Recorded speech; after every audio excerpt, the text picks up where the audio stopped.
ഉണ്ടാക്കാൻ പോലെ മാടായി ചിക്കൻ. അപ്പൊ നമുക്ക് ഉണ്ടാക്കിയാലോ? അതിന് വേണ്ടിയിട്ട് കുരുമുളക്, മഞ്ഞൾപ്പൊടി, ചിക്കൻ, തേങ്ങ, ഉപ്പ്. അപ്പൊ നമുക്ക് ഉണ്ടാക്കിയാലോ?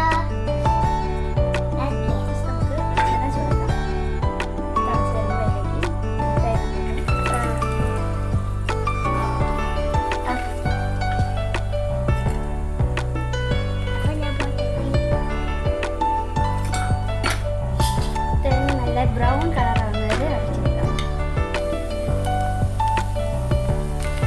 ബ്രൗൺ കളറായിട്ടുണ്ട്. ഇനി ഇതിലേക്ക് നമുക്ക്